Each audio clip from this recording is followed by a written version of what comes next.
Welcome to the Central Texas Huddle on Lone Star Gridiron. I'm your host, Tony Blaylock. I'll be back with the action from Central Texas High School football right after these messages. With open enrollment coming soon for Medicare, ACA, Obamacare, and small group plans for businesses with less than 100 employees, if you're in need of health insurance solutions, look no further than HAP Insurance Agency. Yes, HAP Insurance Agency is a fantastic resource right in the heart of College Station, Texas. Whether you're in retirement, a business owner, or simply looking for the best health coverage option, HAP Insurance Agency has got you covered. You can find them in College Station at 1551 Greens Prairie Road West, Suite 101A, or give Holly Pritchard a call at 972-897-0814. That's HAP Insurance Agency. Looking to boost your company's marketing? Look no further than Fresh Media Works. Podcasting is the best way to promote your brand and increase your customer base. You can create your own show, be a guest on other podcasts, or advertise on existing podcasts to reach a valuable audience. Don't wait. Start elevating your marketing game today with Fresh Media Works. Call now, 713-269-4620, or find us online at freshmediaworks.com/podcasting.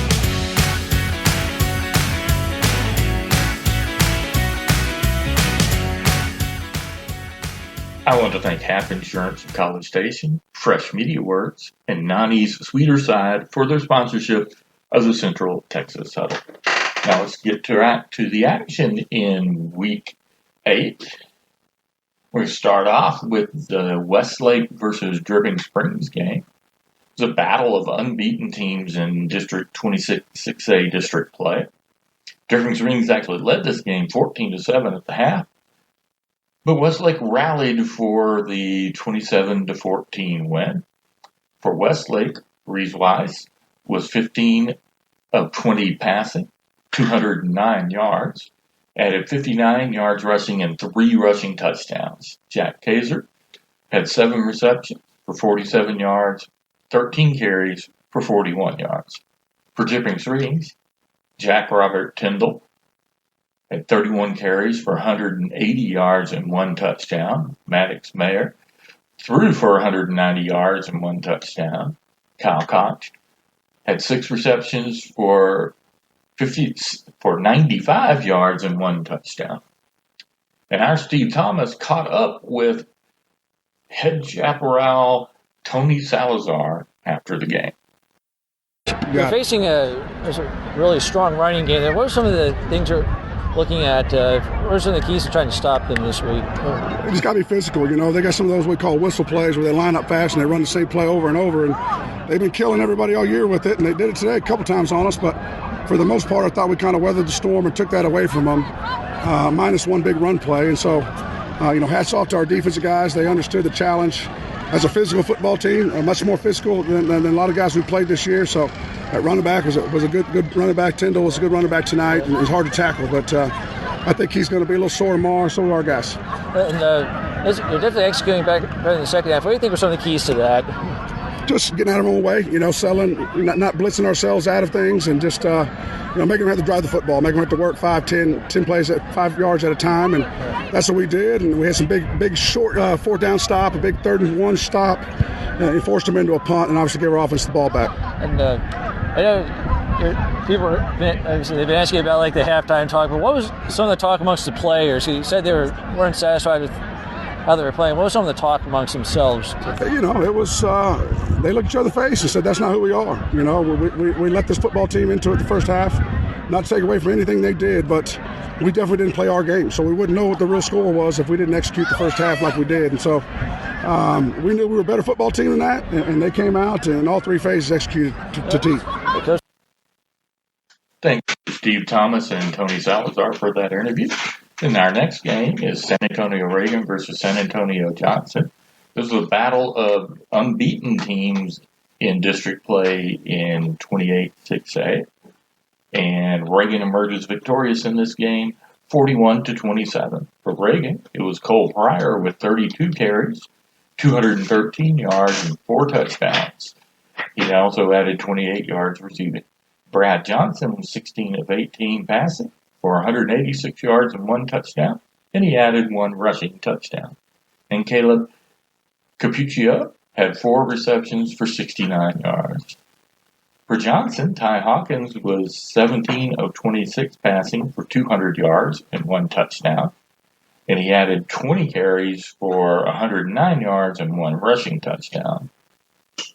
Lauren Bubba Johnson had 22 carries for 114 yards and 2 touchdowns, and King Johnson had 6 receptions for 53 yards.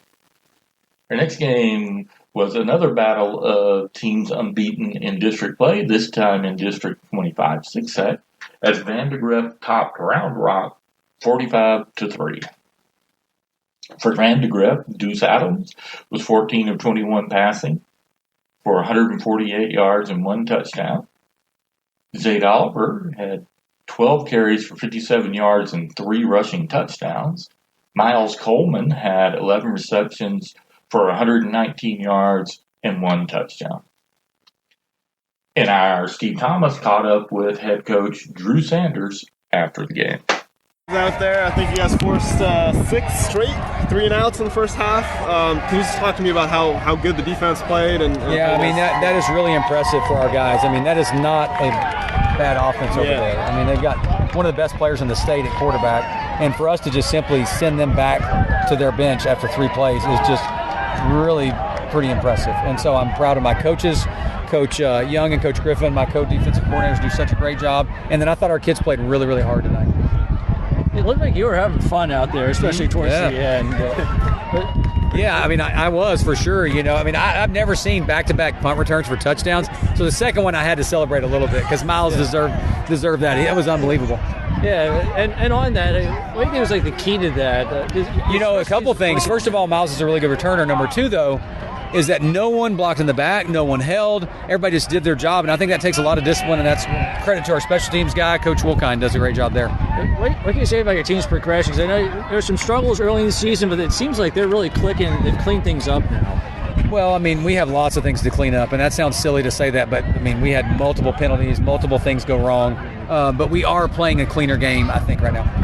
What was the biggest thing that would say got you excited about your defense's performance tonight? I think what I talked about, which is just be able to get them off the field with such an impressive quarterback. So even on a couple of the stops late in the fourth quarter, you were even getting excited about that. Yeah, I'm excited about it. What do you think is like the focus going forward? I don't know. I'm going to go home, eat a Whataburger, and enjoy this. And especially in games like this where like you get ahead early, like what do you think is the key for you guys to keep them focused? I think we've been in this situation a lot, so I think they're a mature team. They're a senior-led team, and they understand how to handle that. And thanks to Steve Thomas and Drew Sanders for that post-game interview. In our next game, we're going to check in on Manor and Cedar Ridge. And Manor never trailed as they beat Cedar Ridge 37-23. For Manor, it was Titus Petaway with 18 carries for 125 yards and 2 touchdowns, and he added 7 receptions for 56 yards. Jason Zardovitz had 21 of 28 passing, 170 yards and 2 touchdowns. Peyton Guyton had 6 receptions for 70 yards and 1 touchdown. For Cedar Ridge, Jukari Killingsworth was 19 of 33 passing for 249 yards and 2 touchdowns. We'll move down to 5AD1, where Cedar Park took on Pflugerville-Hendrickson.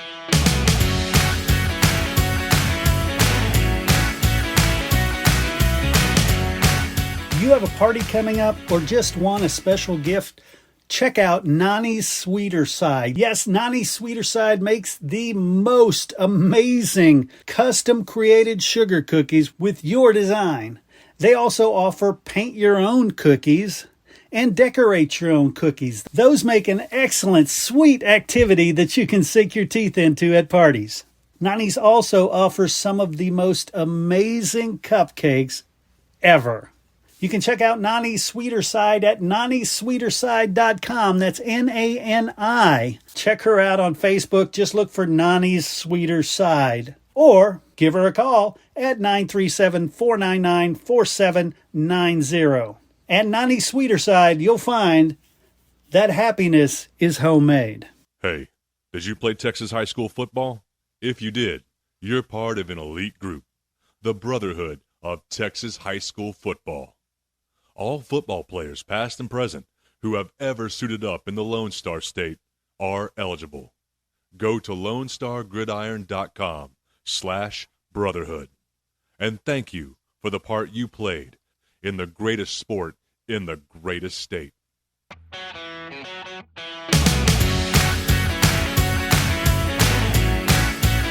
We'll move down to 581, where Cedar Park took on Pflugerville-Hendrickson. Cedar Park led through most of the first three quarters before Hendrickson grabbed the lead late in the third. Cedar Park regained the lead at 39-32. Hendrickson scored late to tie the game at 39 at 39 and forced overtime. Cedar Park scores and gets the PAT in overtime. Hendrickson scores and fouls on their PAT try, and Cedar Park walks away with the 46-45 win. Cedar Park now sits in fourth place by themselves in the district and has the inside track on that fourth playoff spot. For Cedar Park, Trey Hill had 33 carries for 216 yards and 5 touchdowns. Aiden Arp was 17 of 27 passing for 139 yards. He also added a rushing touchdown. And Blake Suber had 7 receptions for 65 yards. Staying in 5A-D1, San Antonio Wagner took on Bernie Champion. And this game was tied at 14 after one quarter. Wagner led 21-14 at the half, led 27-14 after 3.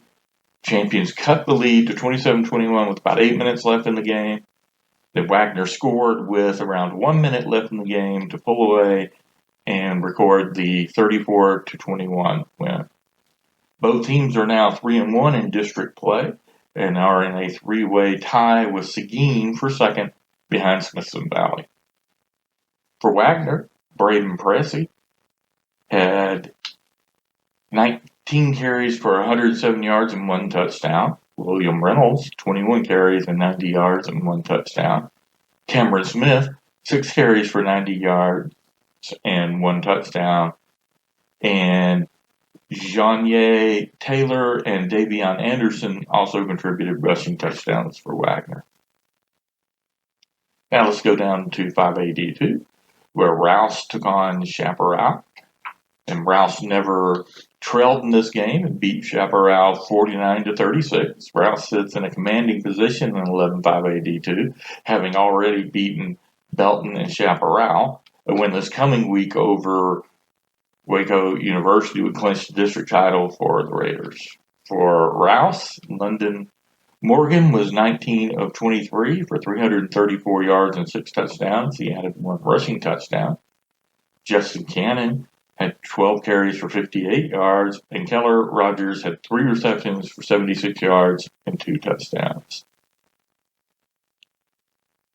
And let's go down to 4A-D2, where it was Madisonville versus Robinson. Madisonville led 17-14 at the half and 20-14 after 3 quarters. With just over 9 minutes left in the game, Robinson was stopped on a 4th and goal from the Madisonville 2-yard line. After that, Madisonville responded with a touchdown, and they walk away with a 27-14 district opening win over Robinson. For Madisonville, Ty Williams was 20 of 26 passing for 271 yards and 2 touchdowns. Philip Green had 22 carries for 75 yards. Lorenzo Johnson had 5 receptions and 111 yards. Tristan Whaley had 6 receptions for 74 yards and 2 touchdowns. Go down to 3A-D2, where it's Eastland versus Merkel. Eastland led 23-6 over Merkel at the half. The Badgers rallied in the second half, but fall short as Eastland holds on for the 23-20 win. Both teams are now 1-1 in district play in District 5 3A D2. For Eastland, Isaiah Hayes was 13 of 20 passing for 166 yards and 1 touchdown. Brendan Proust was 11 carries and 47 yards, and Jay Osnick had 9 receptions for 87 yards. For Merkel, Connor Williard, 16 carries, 171 yards. Maddox O'Malley was 8 of 13 passing for 129 yards and 2 touchdowns. And Clayton Bluebaugh caught both of those touchdown passes in his 3 receptions for 101 yards. We'll wrap up our coverage from this past week in 2A D1 as Jewett-Leon took on Corrigan-Camden. And Jewett-Leon rallied to beat Corrigan-Camden 27-22. Both teams are now 1-1 in district play in District 12 2A D1.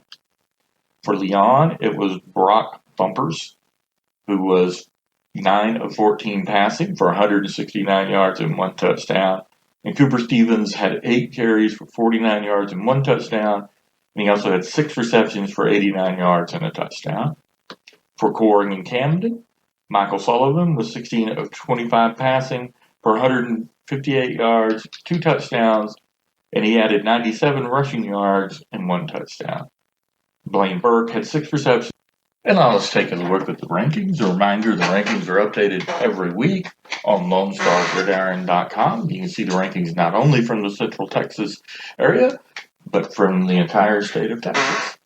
In 6A, we have Westlake tied for 4th, and they will be playing at Austin High.